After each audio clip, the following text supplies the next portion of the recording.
All right. All right. So, welcome to everyone. Thank you for being here. And we are the Swim Coalition. We have several of our Swim Coalition steering committee members here. We have Shino, we have Lionel is here, Michelle, we have Sarah, who is our Sarah, what is your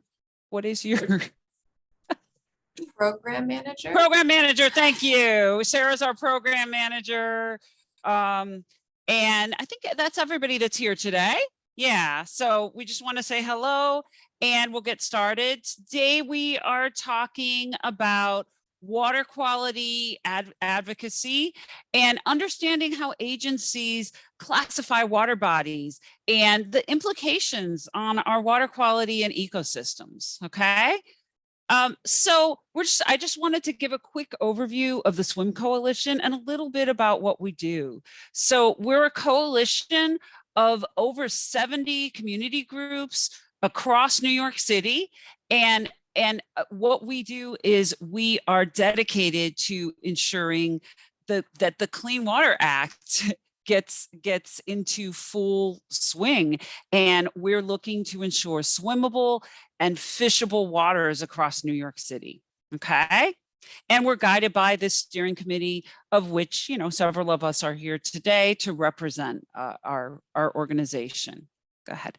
And we strive to rectify also historic injustices from water quality, polluting infrastructure, collective visioning of clean water policies, provide just transitions to regenerative systems, including looking towards more green infrastructure, to adapt to climate change, sea level rise, and especially opportunities to use our New York City waters and waterfront for education, economic benefit, social benefit of everyone that lives in New York City, including especially our environmental justice communities.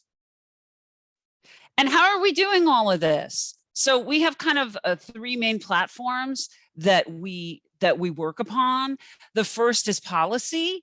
We work with our local lawmakers, with our local representatives, with our municipal government. We give feedback on our green infrastructure plan, state green roof tax abatement, improve water quality assessment standards, our local laws, also the education and outreach. We work along education and outreach. We put out fact sheets, maps, we have a website. We have public meetings such as the one you're at, forums. We put together community action plans and community workshops as well. And finally, along the lines of monitoring and public input, we do a number of different projects. We've done the Dutch Kills Getting to Zero. We do meetings with city and state agencies. We submit oral and written testimony at public hearings and many, many public comment letters, such as on the storm surge barriers. And we do stakeholder meetings with our elected officials. All right. And what do we hope to achieve? Well, a lot, as with all of us here. We want to facilitate the implementation of our sewage and stormwater runoff pollution reduction policies. And as with everyone, we want to achieve clean, healthy, fishable, swimmable water quality in our New York Harbor and our waters around New York City. We want to support and advance integrated watershed management for our local waterways. We want to be inclusive of green infrastructure and just, equitable, resilient management of our local waterways.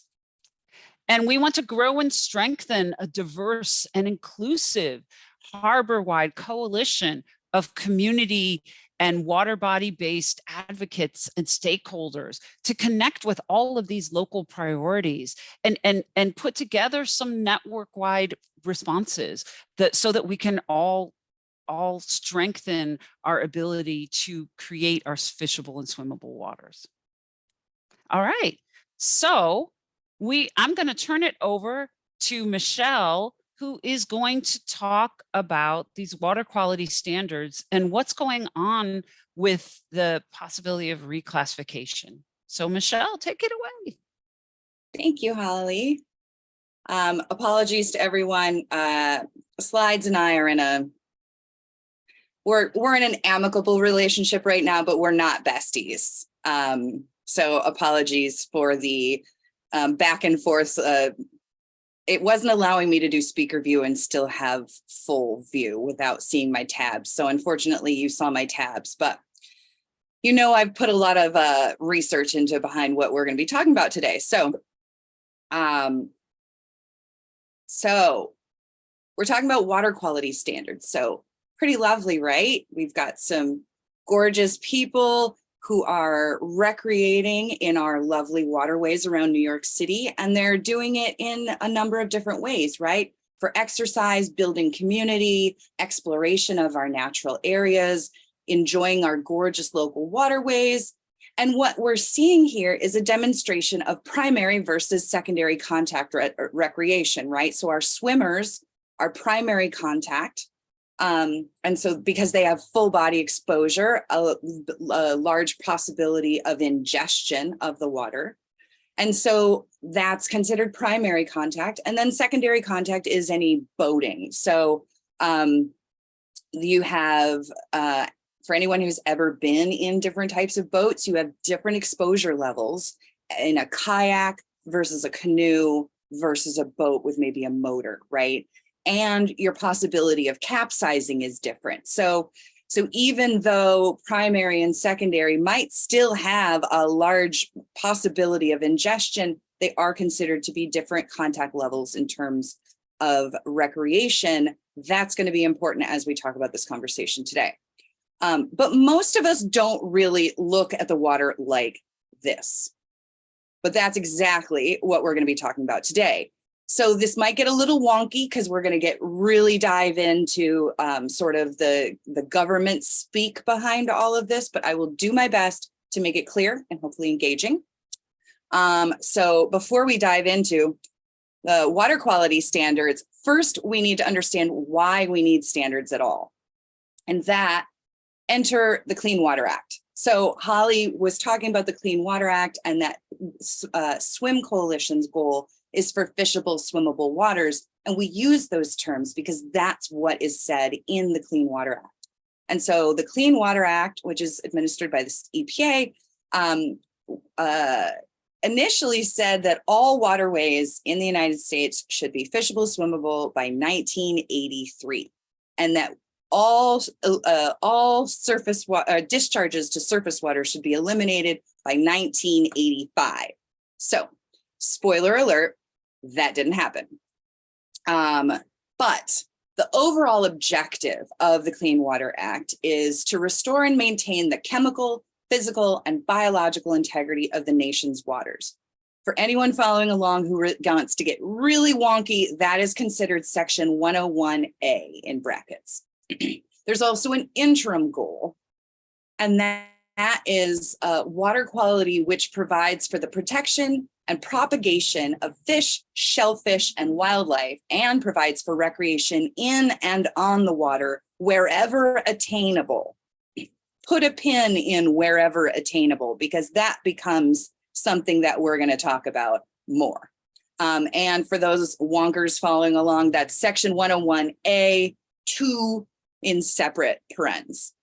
So EPA has the jurisdiction nationwide, but the states have the authority to develop water quality standards to meet those objectives, forming a legal basis for controlling pollutants entering the waters of the United States. So let's go back to that last part of that interim goal, but wherever attainable, because that's the tricky part. And that's where subjectivity comes into play and what brings us together today. So DEC is the one who regulates water quality standards for the state of New York, which then drives the state's SPEEDIES permitting, so the state pollutant discharge elimination system. So drives the state's permitting of discharges and other decisions under the Clean Water Act. So typically, the public can participate and provide comments to DEP at the citywide level through public meetings, review of materials during comment periods, and meeting with SWIM steering committee members. But currently, we are able to provide feedback directly to the DEC through this rule changing, and so that we're discussing here, which is a really great opportunity to make sure that our voices are heard. So in order to really set up this call to action, I want to dive into water quality standards a little bit more. I'm affectionately calling this part everything you wanted to know about water quality standards, but we're afraid to ask. So 3 main things that you need to know about water quality standards from the federal level. That is, there are designated uses, criteria, and anti-degradation requirements. Those are the 3 core components of water quality standards from the EPA. And so those designated uses are those specified in state and tribal water quality standard regulations for each water body or segment, whether or not they are being attained. So designated uses may be thought of as water quality goals, management objectives, communication tools, and functions or activities that are supported by a particular level of water quality. So typical designated uses include protection and propagation of fish, shellfish, and wildlife, recreation in or on the water, public drinking water supply, agricultural, industrial, navigational, or other purposes. And then criteria can be both numeric and narrative.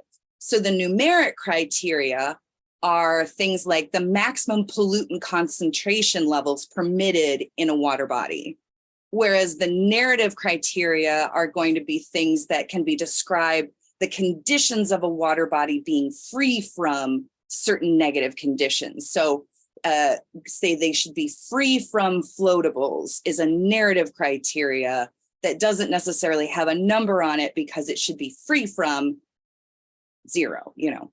And then the anti-degradation requirement is really is the principal objective of the Clean Water Act, and that is to maintain the chemical, physical, and biological integrity of the nation's waters. So the anti-degradation requirement provides a framework for maintaining and protecting water quality that's already been achieved, and providing a framework for maintaining existing uses and for protecting waters that are of higher quality than necessary to support Clean Water Act goals. So states and authorized tribes are responsible for reviewing, revising, and adopting water quality standards and submitting such water quality standards to the EPA then for review and approval or disapproval, which can be more stringent than required by the Clean Water Act and the EPA's implementing regulations, but it can't be less stringent. Okay, so hopefully that's kind of clear as we move on. So those are the components of what makes water quality standards from the federal level. So now we've got, I just introduced the idea of designated uses, but there's a lot more terms that the government uses when talking about water uses. So let's break them down here. So EPA defines use of a water body as the most fundamental articulation of its role in the aquatic and human environments.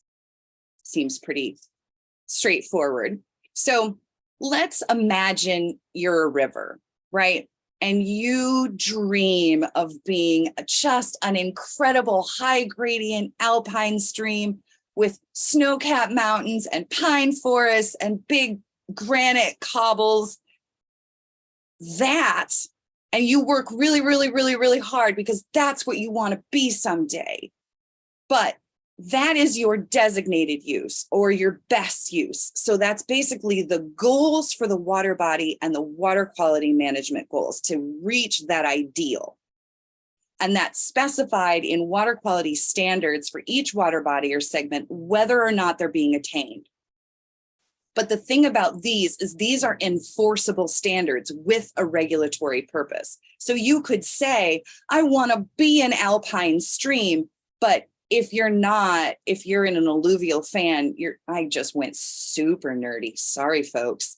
If you're in like a low gradient area, you're never going to be a high gradient alpine stream, right? Best joke from grad school, I'm an alluvial fan. So these are enforceable standards. So you want to make them realistic, right? And they have a regulatory purpose. So, dream within reason, essentially.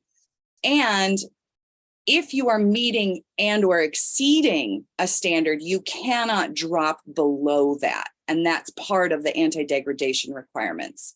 So as these are goals and objectives, designated uses are forward-looking to what is achievable. Now, just to make things fun, the federal government and New York State don't necessarily agree. So there aren't really 4 terms to learn. There's only 3 terms to learn because designated use is what the feds call it.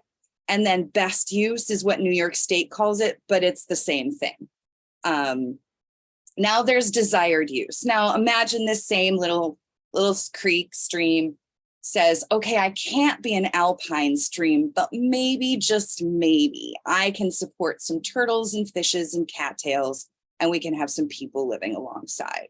And it's not going to be pine forest, but maybe there will be some trees, right? And so this is essentially a subcategory. A desired use is a subcategory, kind of an interim step along the way on the goals to that best designated use. And then, sad for our little creek, existing use is its existing use. And so for the purposes of the Clean Water Act, if the use was actually attained in a water body on or after November 28, 1975, folks, it is considered an existing use. And so if a designated use is the same as an existing use, then that use may not be removed or relaxed ever, even with a use attainability analysis. It's considered the floor for water quality. Room for improvement, but no room for degradation. So I just threw another term at you, which is a use attainability analysis, sometimes abbreviated a UAA. Some of you may have encountered it at like the back of the LTCPs, the long-term control plans, when we were reviewing those. So essentially a UAA, or a use attainability analysis, is a structured scientific assessment of the factors affecting the attainment of the use, which may include physical, chemical, biological, or economic factors used to rebut the assumption that a particular use is attainable. So existing uses are uses that are actually attained and may involve evaluating data on historical or current water quality, historical or current biological condition, and pattern, frequency, and type of use. So it's important to remember that just because people are swimming in certain waters does not necessarily mean it has attained that use, and those waters may never have been safe for primary contact recreation. Okay, I'm going to quick pause there because that was a lot of information before I go on to more of the state standards and where we are in the process. Does anyone have any questions on anything that I've just covered?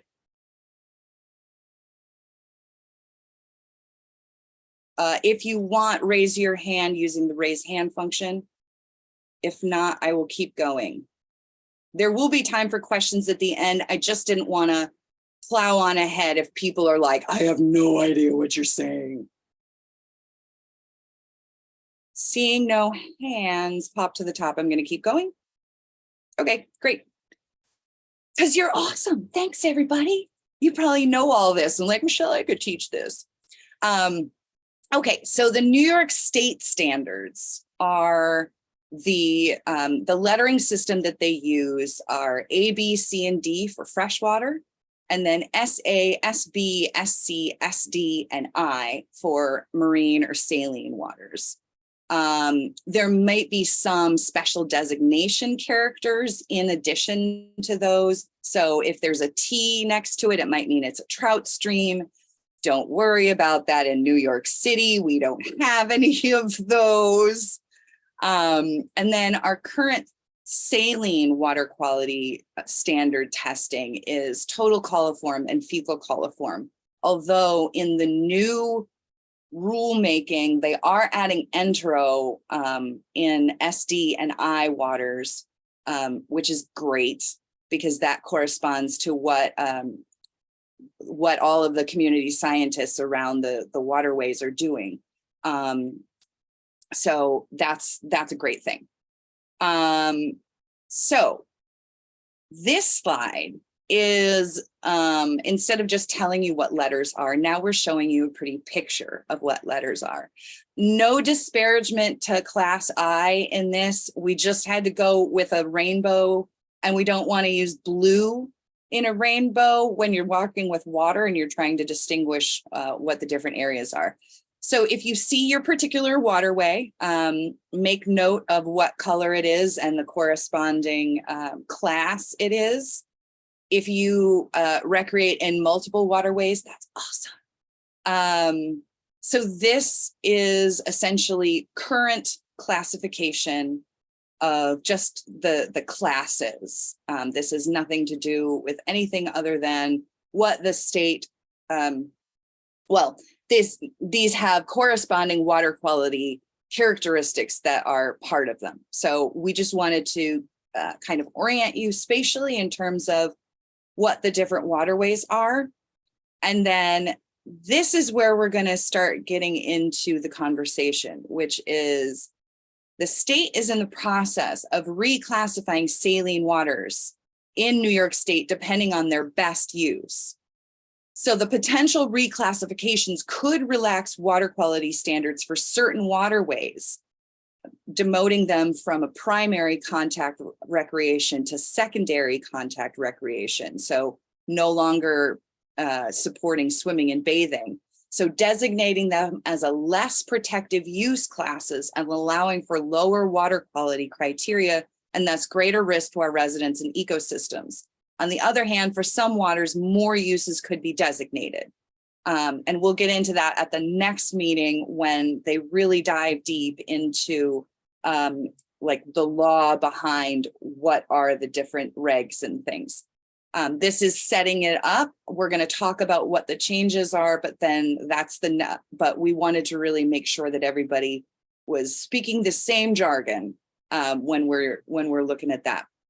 So what's happening is the state has attempted to revise the definition of Class I and Class D waters by removing important protective language, designating them as suitable for primary and secondary recreational use, although the rulemaking remains the subject of a lawsuit. Therefore, all the waterways here highlighted in red are in danger of reclassification to a less protective use classes, which allows for lower water quality criteria.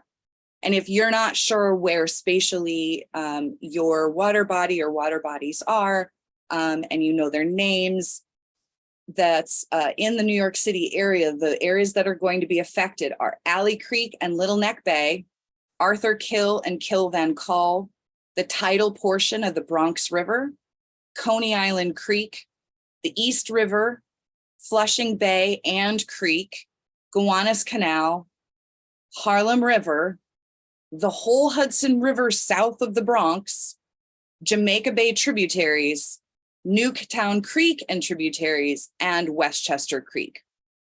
So this is our call to action for all of you. There is an online where do you use the water survey that Riverkeeper, Save the Sound, Pratt, Savvy, and other advocates created in a campaign to document and map recreational water uses.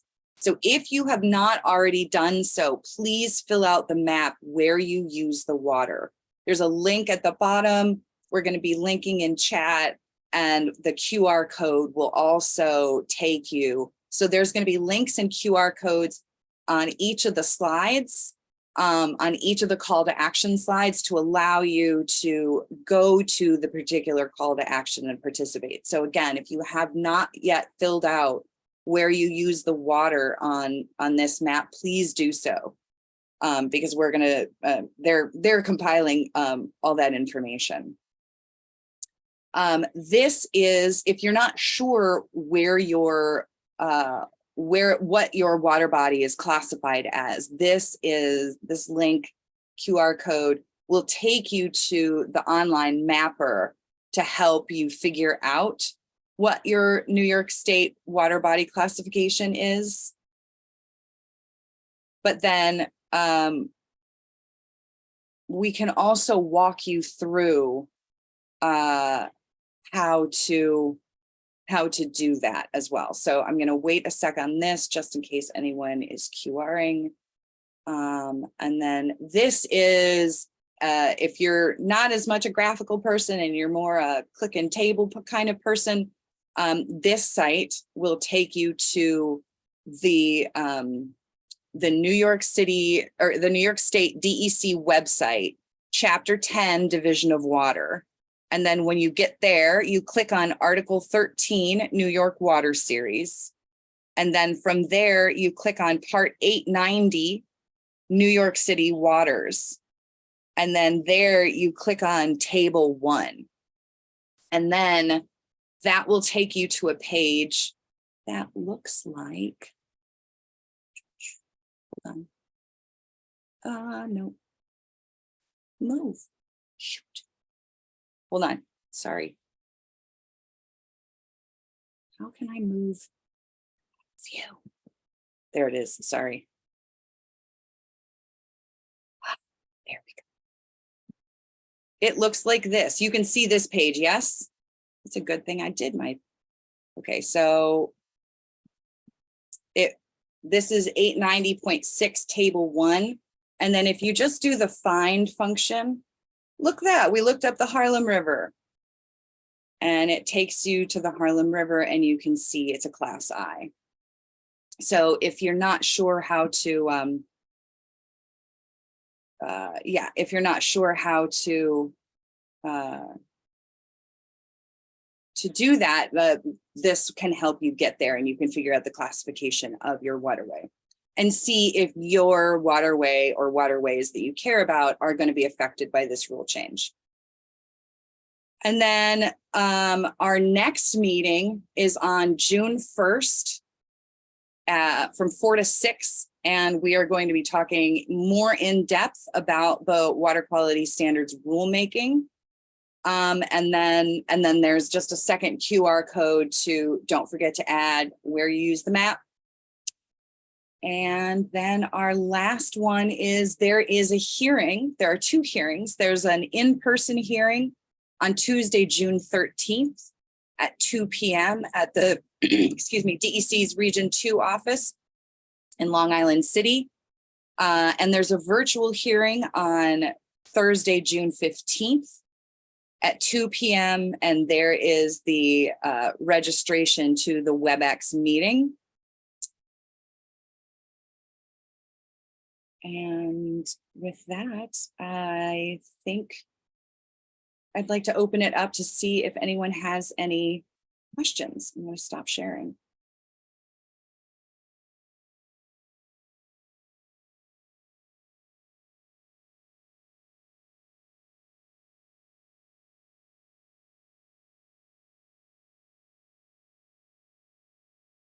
Lots of information. Does anybody have any questions?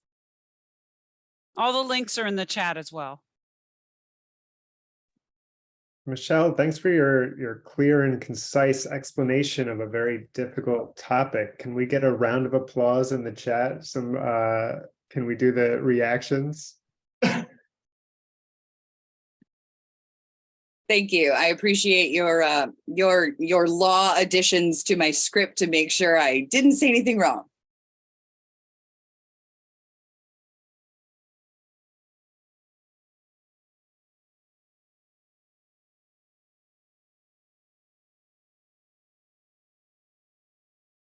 No questions. Does everybody know their job classification? Does everybody know their water body classification? And have you heard about this issue before? Is this the first you've heard? Curious to know more.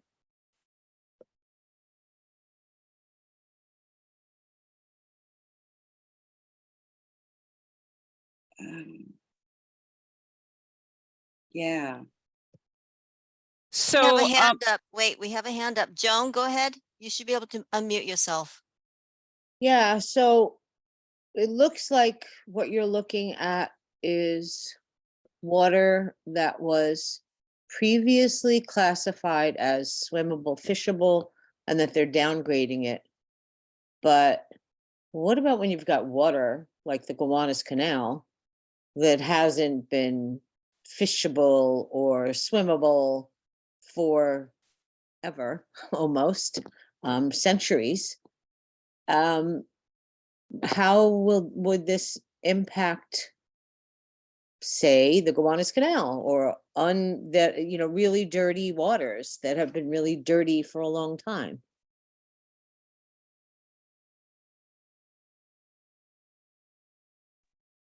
Do you want me to take that, Michelle? Okay. That's a really good question. So the designated uses, as Michelle was saying, are forward-looking. They're looking towards what the goal of the waterway is. Is the goal of the waterway fishable, swimmable, boatable, so primary, secondary contact? And previously, DEC had set those goals as swimmable waters, even for Gowanus Canal. And so that doesn't mean that the waters are magically better. They are not. But the goal is to implement through permitting and through decision-making a plan that will get it there someday.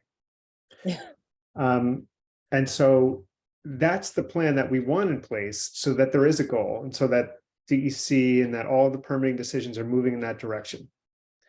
And what DEC has done since then is remove that primary contact standard. The state has already attempted to do that, but it needs EPA approval to do that. So it actually hasn't done it, even if it says it did.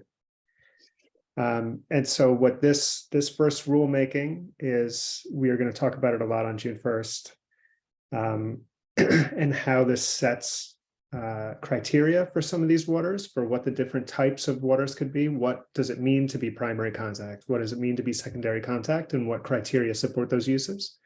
And then DEC is going to do a second rulemaking, and we'll talk about that a little more, about setting the use designation for those waterways.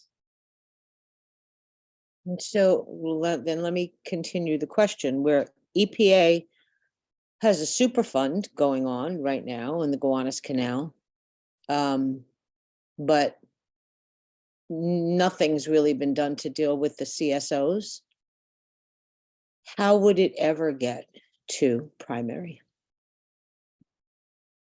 That's a good question, and we are talking about over time. And so SIA, as the Superfund folks love to say, Superfund is separate from Clean Water Act, and they do different things. The Superfund remedy for Gowanus does actually drive some sewage or CSO mitigation. So it's lowering, it's going to require DEP to install these 2 tanks. They're going to reduce the amount of CSO going into the waterway. That's good. That should improve water quality, both in terms of toxics and biologics, pathogens. So this is separate, right? This is the Clean Water Act driving it towards swimmable, and it's focused on the parameters, or will be, we hope, focused on the parameters of Enterococcus, which is the fecal indicator bacteria, as opposed to totally separate from the toxics that they're removing from the sediments in the Superfund remedy. And they're not totally separate. They're pretty intertwined from what the actual water quality is in the canal, but they're different processes, and different folks at different agencies are working on these. Well, the EPA is in charge of the Clean Water Act, and the EPA is in charge of the Superfund. So how can the Superfund say that that's not part of its goal? So the EPA is in charge of the Clean Water Act, except that the Speedies program is delegated to the state. So it's a state federal sort of partnership that has been set up through the structure of the Clean Water Act, where the state is the one that's implementing the Clean Water Act here. So the state's in charge of long-term control plans, setting water quality standards, which do need EPA approval ultimately, Mhm. and things like that. And What so is it called? Speedies? Speedies, that's the State Pollutant Discharge Elimination System, and I apologize for bringing that acronym into this space. But it's those are the permits that all dischargers to waters of the United States need. Or I should say waters of the state. The national program is the NIPDES program, and that's when EPA is implementing the program on behalf of some states that don't have a delegated program. Uh-huh. Well, I all I got as far as was state pollutant and lost the rest, so. I wrote it in the chat, Joan. I'll put a link in. Oh, okay, I see, discharge elimination system. Got it. And so that's the state. There you Oh, go. but we've got- I put a link in for you, Joan. Mhm. All right, I'm gonna just take a screenshot, because, I mean, then you've got DEP and the CSO tanks that aren't even built yet and won't be built for a while. So there will still be repollution of the canal going forward, even when the Superfund's done. Oh, I can't hear you. I think you're on mute. Oh, Yeah. well, yes, in this case, DEP is the regulated entity, DEC is the discharger of pollutants, and so they are regulated under a permit. DEP also happens to be a potentially responsible party for the Superfund remedy, and so that's why they're on the hook for the tanks under the Superfund. Right, but they're late. All right, thanks. We have a So question in the chat. from Heather. We have a question in the chat from Heather Platt. Can you discuss the changes in language that are being proposed? So we do have planned a very deep dive into those changes and how they affect each individual waterway in New York for scheduled on June 1st, right? From 4 to 6. So this is the purpose of today, is to discuss how these water quality standards work and the different parts of them, and how to find what your waterway is classified and everything. And then we'll get into that more, how things are going to change on the 1st. In T-ball, I'm the T.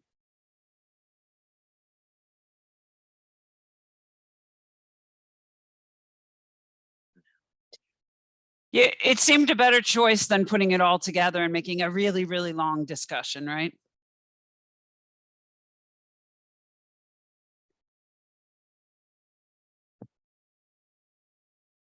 And we'll certainly record the June 1st meeting as well.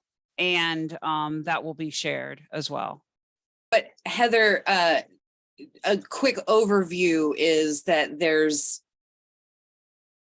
numerical changes of like concentrations of fecal indicator bacteria and that kind of stuff is what's down the pike on June 1st. So that's why we're kind of giving it like a blushing overview without really starting to get into the legal and scientific ramifications of things. But I will put the website for the state's rules up. If you're into reading really either wonky or super scientifically technical stuff, then you're gonna love these documents. And if you're not, we are hoping to have some materials on Riverkeeper's website as well as on SWIM's website. But you should look at both, because both will be wonderful. Other questions?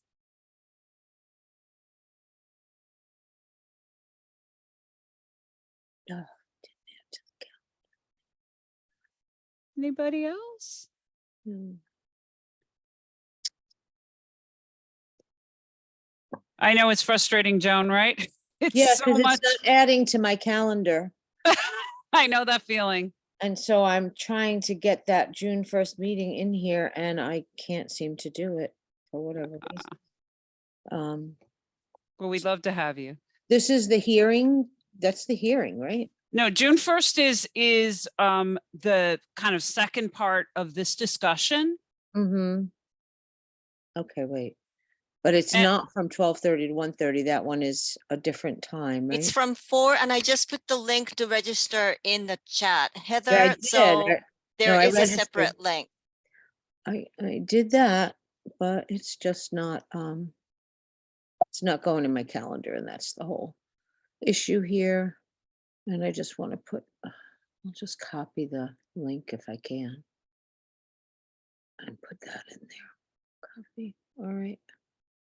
Yeah, there's links to register for the June 1st meeting with SWIM in the chat, as well as links for the DEC's hearings in the chat. So Yeah, all that, of that, and then all of the discussion about the different documents that we discussed for the EPA, the DEC, all of that's in the chat. And we will provide the slides, we'll provide the video. So you'll have access to all of this because we know it's a lot of information. right, so you're sending it to our email? Is that what's gonna happen? Sarah? Yep, I can send the, did you get our original email, inviting you No. to today? It got forwarded to me. Got it, okay. So, why don't, I'll put my email in the chat. And if you wanna, send me an email, I can make sure that you're on our mailing list. Okay. And then we'll send out the reminders and stuff as well. So you want me to just put my email in the chat? Sure, that works too. That would be great. Yep. All right. Well, if there aren't any other questions, I guess we could wrap up then.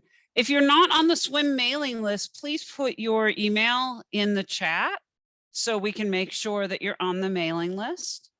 And I believe we'll have the video available on the SWIM YouTube channel, correct? Yes, I will work on that, but I won't get to it until next week. I'm sorry. No worries, no worries. Takes time. Okay, thank you. Great. Thank you to everyone that's here. Great to have you. We hope to see you on June 1st to continue this conversation and get us all ready for those DEC hearings. So wonderful to see everyone. Thank you for your time. Everybody. We appreciate you being here, and let's move forward on our swimmable, fishable waterways. Thanks, everyone. Thank you. Have Bye. a Thank great you, weekend coming Michelle. up. Thank you, Holly. Thank you, Thank you, Mike. Michelle. Thank you, Mike. Bye, everyone. Bye. Have a great day. Have a great weekend. Thank you. It was very informative.